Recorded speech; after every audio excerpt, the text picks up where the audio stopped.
क्या आप जानते हैं आकाश का रंग नीला क्यों दिखाई देता है? तारे टूटते हुए क्यों दिखाई देते हैं? दिन में तारे दिखाई क्यों नहीं देते? बर्फ पानी के ऊपर क्यों तैरती है? मकड़ी अपने जाल में खुद क्यों नहीं फंसती? ऐसे ही फैक्ट वीडियो का जवाब पाने के लिए बने रहे हमारे वीडियो पर अंत तक। चलिए आइए जानते हैं इन सवालों के जवाब। आकाश का रंग नीला क्यों दिखाई देता है? धरती के चारों ओर वायुमंडल यानी हवा है, जिसमें कई तरह की गैसों का मॉलिक्यूल और पानी की बूंदे या भाप हैं। गैसों से सबसे ज्यादा करीब 78% नाइट्रोजन है और करीब 21% ऑक्सीजन। इसके अलावा आर्गन गैस और पानी भी है। इसमें धूल, राख और समुद्री पानी से उठा नमक वगैरह भी है। हमें अपने आसमान का रंग इन्हीं चीजों की वजह से आसमानी लगता है। दरअसल हम जिसे रंग कहते हैं वो रंग नहीं, एक रोशनी है। रोशनी वेव्स या तरंगों में चलती है। हवा के मौजूद चीजें इन वेव्स को रोकती हैं। जो लंबी वेव्स होती हैं उनमें रुकावट कम आती है। वे धूल के कणों से बड़ी होती हैं, यानी रोशनी की लाल, पीली, नारंगी तरंगे नजर नहीं आती, पर छोटी तरंगों को गैस या धूल के कण रोकते हैं और यह रोशनी टकराकर चारों ओर फैलती है। रोशनी के वर्णक्रम में नीला रंग छोटी तरंगों में चलता है। यही नीला रंग जब फैलता है तो हमें आसमान रंग दिखाई देता है। फैक्ट नंबर 2, तारे टूटते हुए क्यों दिखाई देते हैं? अंतरिक्ष में अनेकों बड़ी बड़ी रचनाएं उपस्थित हैं जो पृथ्वी पर अरबों किलोमीटर की दूरी पर स्थित हैं, जिन्हें हम तारों के रूप में देखते हैं। जब वो बाहरी अंतरिक्ष से वायुमंडल में प्रवेश करते हैं तो हवा की रगड़ से गर्म होकर चमकने लगते हैं। ये उल्काएं भी कहलाती हैं। अधिकांश उल्काएं वायुमंडल में पूरी तरह जल जाती हैं, लेकिन कुछ बड़े उल्का पिंड पृथ्वी तक पहुंच जाते हैं। उन्हें जब गिरता हुआ देखते हैं तो हम उन्हें टूटा हुआ तारा कहते हैं। फैक्ट नंबर 3, दिन में तारे क्यों नहीं दिखाई देते? पृथ्वी के चारों ओर वायुमंडल है जो कि सूर्य के प्रकाश के चारों ओर बिखर देता है, जिसमें दिन में आकाश चमकदार होता है तथा तारे दिखाई नहीं देते हैं। जबकि चांद पर जहां वायुमंडल नहीं है वहां दिन में भी तारे दिखे जा सकते हैं। फैक्ट नंबर 4, बर्फ पानी के ऊपर क्यों तैरती है? जब कोई भी तरल पदार्थ ठोस पदार्थ में बदलता है तो उसका आयतन घट जाता है और वहीं भारी हो जाता है, लेकिन पानी के साथ ऐसा नहीं होता है। पानी जब ठोस अवस्था के लिए जमकर बर्फ बनता है तो उसका आयतन घटने का स्थान बढ़ जाता है, जिसके कारण वो पानी की तुलना में हल्की हो जाती है। इसलिए बर्फ पानी में तैरती रहती है।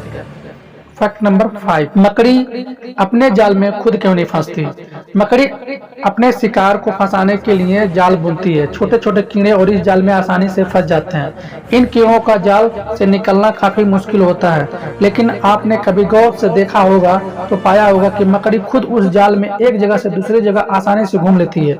क्या आपको पता है कि ऐसा क्यों होता है? मकड़ी का पूरा जाल चिपकने वाला नहीं होता है। यह इसका कुछ हिस्सा चिपचिपा बुनती है।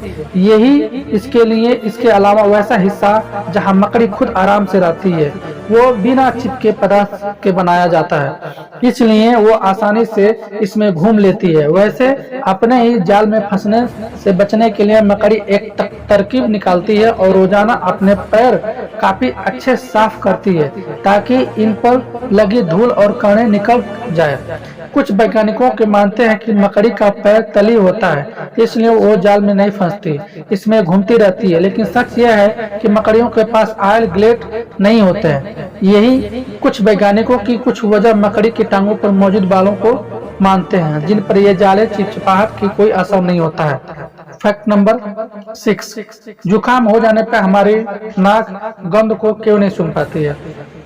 गंध को सूंघने का कार्य हमारी नाक द्वारा होता है। जब हम किसी गंध को सूंघते हैं तो हमारी नाक की तंत्रिकाओं के माध्यम से गंध की सूचना हमारे मस्तिष्क को पहुंचती है, जिससे हमें गंध की जानकारी मिलती है।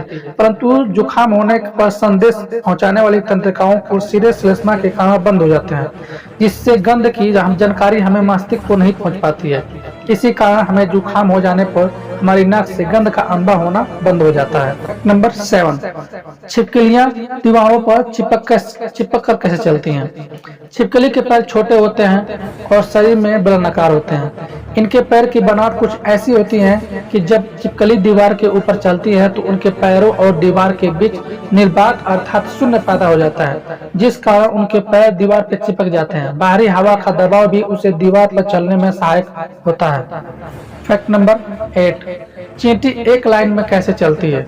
चींटियों में कुछ ग्रंथियां होती हैं जिनसे फेरोमोन्स नामक रसायन निकलते हैं, इन्हीं के जरिए वो एक दूसरे के संपर्क में रहती हैं। चींटियों के दो स्पर्श संगिकाएं या एटिंगा होते हैं जिनसे वो सूंघने का काम करती हैं। रानी चींटी भोजन की तलाश में निकलती हैं तो फेरोमोन छोड़ती जाती हैं।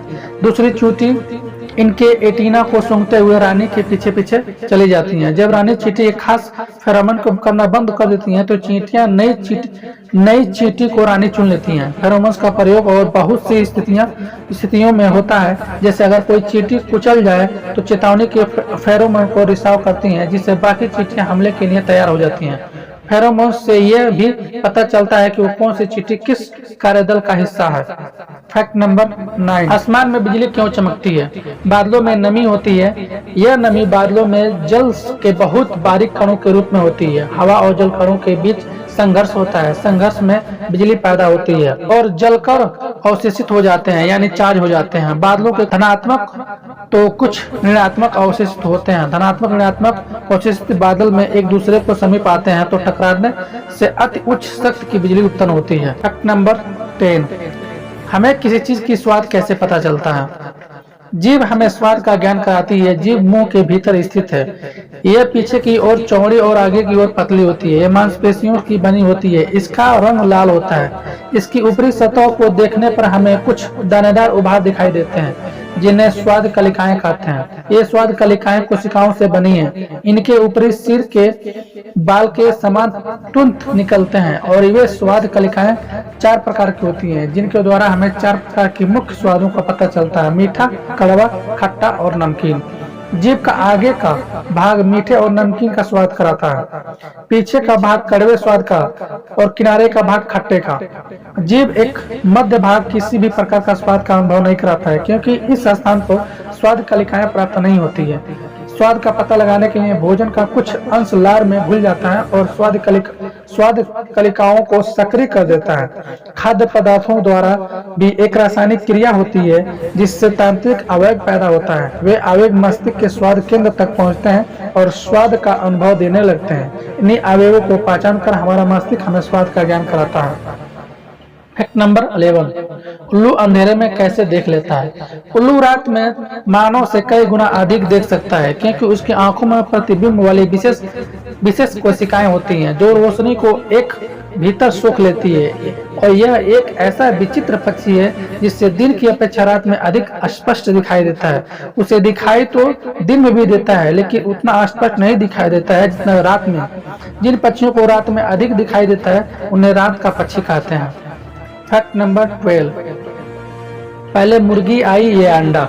इन सवालों को कई लोग कहते हैं, लेकिन किसी के पास कोई जवाब नहीं कराता है कि पहले मुर्गी है कि पहले अंडा है।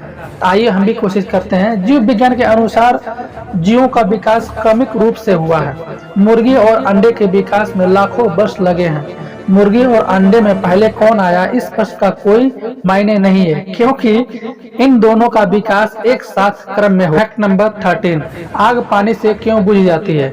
दहनशील पदार्थ पर्याप्त ऑक्सीजन की उपस्थिति में जब पर्याप्त ऊष्मा को श्रृंखलाबद्ध प्रतिक्रिया को सुचारू रूप में चलाने के सक्षम हो संपर्क में आता है तो आग पैदा होती है। इनमें से किसी एक अनुपस्थिति से आग पैदा नहीं हो सकती। अगर आग एक बार जल जाती है, यानी श्रृंखलाबद्ध प्रक्रियाएं शुरू हो जाती हैं, तो जब तक ऑक्सीजन की दहनशील पदार्थ उपस्थित रहती है तब तक आग जलती रहती है और फैलती रहती है।